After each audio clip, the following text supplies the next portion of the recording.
Bonjour à tous et bienvenue pour ce nouveau Nano Shio, le cours destiné aux lecteurs de la newsletter de Tilcity. Cette semaine, je vais vous parler d'une qualité ou d'un défaut qui peut exister, qui est le perfectionnisme. C'est-à-dire vouloir toujours faire les choses à la perfection, être toujours jusqu'au moindre détail, être certain que tout va se passer exactement comme il faut. Cette semaine, dans la paracha de Kitissa, Dieu demande à Moshe de recenser les bénis d'Israël, de les compter. Et chacun, pour ce faire, chacun devra donner une pièce d'argent. C'est-à-dire chacun devra donner une pièce et à la fin, on comptera le nombre de pièces qu'il y a et ça permettra de savoir combien il y avait de personnes. Bon, ça a deux effets. Dans un premier temps, de pouvoir compter, recenser les gens, c'était l'effet principal, et aussi de contribuer à juste un don, un impôt qui servait à assurer le service quotidien dans Tabernacle. Mais en fait, lorsque Dieu demande à Moshe, Venatanu ish kofer nafsho, chacun donnera de quoi racheter son âme. Donc, kofer, donc ça peut venir aussi comme dans Kippour, donc de kapara, chacun va donner de quoi racheter sa personne de toutes les fautes qui ont pu être commises. Ça fait beaucoup, c'est énorme. On ne peut pas racheter tout ce que, si on devait racheter tout ce qu'on a fait, il faudrait des sommes, en fonction des gens évidemment, mais quand même. Le Midrash Haggadah nous rapporte un passage assez intéressant dans lequel on lit que Moshe Rabbeinu a eu peur. Il s'est posé la question qu'on vient de se poser. Il dit, mais si chacun devait racheter sa personne, on n'aurait pas assez de sous dans le monde. Avec tout ce qu'il y a des certaines personnes, il fait tellement de choses que pas racheter. Hein. Et puis, il nous dit, en réalité, il y a eu 3 fois dans l'histoire où Moshe Rabbeinu a eu ce type de réaction. Lorsque Dieu lui a demandé, Ve'asuli Migdash, ils me feront un sanctuaire, et je résiderai parmi eux. Il a eu peur. Faire un sanctuaire pour Dieu, faire une maison pour Dieu, c'est absurde. On ne peut pas faire une maison pour Dieu, même si on prenait tout le bois, toutes les pierres qui existent dans le monde, on ne peut pas créer une maison pour Dieu, c'est pas possible.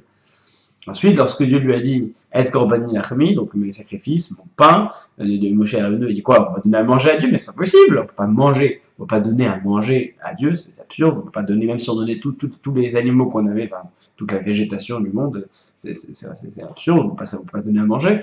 Et dans tous ces cas, Dieu lui a répondu Ne t'inquiète pas, commence à faire quelque chose, je te demande juste un symbole, un début, quelque chose, et moi je me débrouille pour la maison, il dit fais-moi telle et telle mesure, et moi je ferai en sorte de me réduire pour pouvoir arriver à être parmi vous. C'est juste pour l'idée d'être parmi vous. Pour la nourriture, ne t'inquiète pas, tu vas pas me nourrir, c'est pas possible.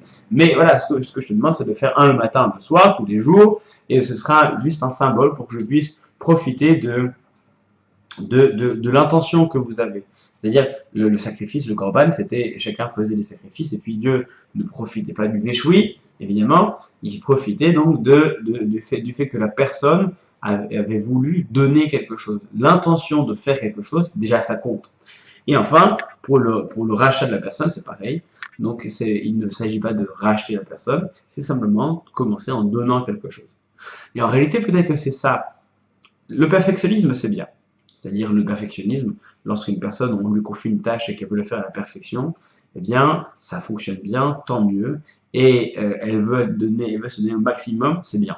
Seulement, ça marche, ça peut fonctionner, mais pas partout.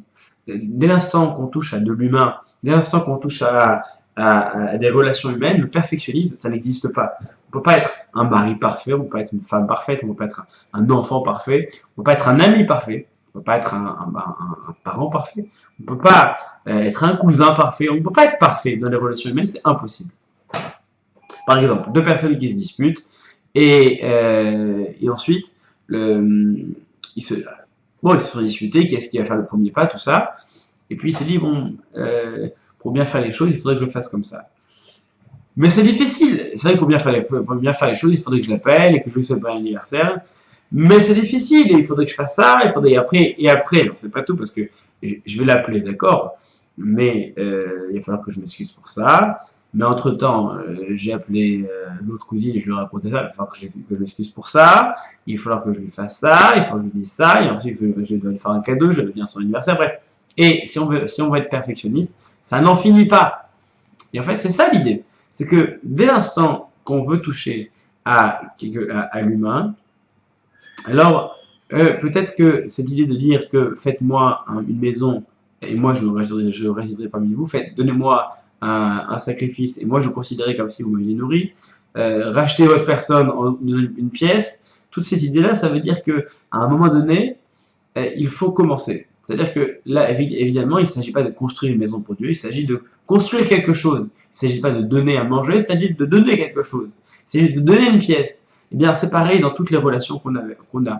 Il ne s'agit pas de faire les choses jusqu'au bout. Il s'agit de commencer à les faire. Si on veut être immédiatement, depuis le début, sûr à 100% que ça va se passer exactement comme il faut, ça ne se passera jamais. C'est impossible, c'est absurde d'ailleurs.